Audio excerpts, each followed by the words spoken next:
First, though, let's hear from the Shadow Secretary of State for Business, Labour's Rebecca Long-Bailey. Morning to you. Morning. What is the language you use, Rebecca? Do you regard these as flexible jobs or insecure jobs for tax-avoiding companies? Well, you have to look at the specifics of the particular job itself and the company that's, administering that job. We've seen recent case law that suggests that companies such as Uber, for example, have been exploiting workers and exploiting the flexible arrangements that are in place. And it's important to have flexibility in the workplace, but it has to be a two-way flexibility. It has to be a flexibility that's enjoyed by the worker and the employer. And with many of these situations, it's one-sided. Yeah, forgive me, sorry. Finish your point and then I'll ask you the question. Go on. So I was going to say the flexibility has to be a two-way street, and I think Matthew Taylor makes the point in his report, but with a lot of these situations it's a one-sided flexibility arrangement where the flexibility is all on the side of the employer, and that's not fair for workers and it leads to exploitation, unfortunately. Yeah, I want to ask you in a second about specific ideas for what you might do about that, but in a sense I want to know where Labour is coming from on this.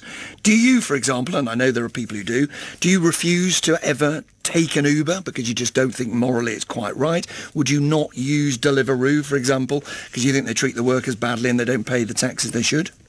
Well, I don't personally use Uber because I don't feel that it was morally acceptable, but that's not to say that they can't reform their practices. And Spell that out, though. Why is it morally unacceptable? Well, I don't like the way that they're exploiting their workers, and I think the recent case proved that in the courts, that suggested that the workers that were there were in fact workers and they weren't flexible workers, and they needed to be given the adequate amount of protection and rights that workers enjoy. And I don't want to see companies to model their, operations on the Uber model. If I think the recent case, well, not so recent, it was quite some time ago, Street v Mountford basically works on the principle that if it looks like a job, if it smells like a job, then it is a job, and that the worker should be employed. And I think in those situations where workers are carrying out work on behalf of an employer, they're carrying out hours, they're addressing instructions, and they are operating in the way that a worker would operate, they should be employed as workers and not exploited as a flexible worker. Now, and clearly there are workers who object to this, and they've been represented by unions and others in taking legal action. But a survey done by the Chartered Institute of Personnel and Development found that people on these sorts of jobs were as satisfied, or if you like, as unsatisfied as any other worker. Many of them like the flexibility, many of them want it, many of them are nervous that if you force companies to give them many more rights, the jobs will go. That's what will happen, because it'll just simply become too expensive to employ people. Well, no, look, there's two types of flexibility. There's the type of workplace flexibility where you would have, say, for example, a high-skilled worker who would like to have a flexible job.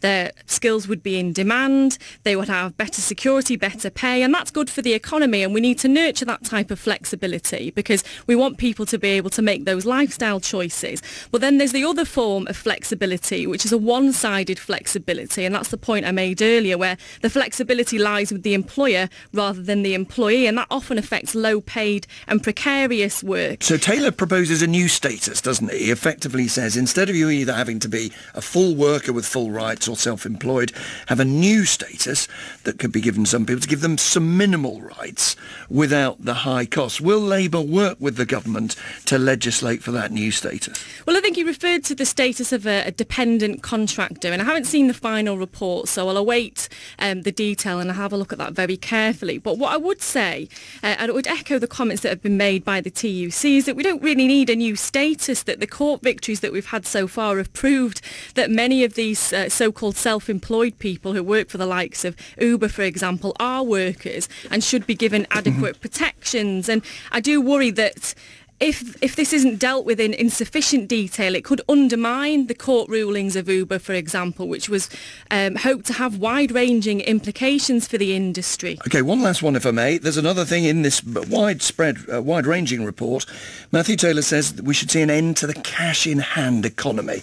You know, if you employ someone to clean your windows or do a bit of gardening and so on, they should be paid by a credit card or an app, says Taylor, not in cash, and then the country would get the tax that it ought to from those workers. Again, would you refuse, personally, to give someone cash in hand?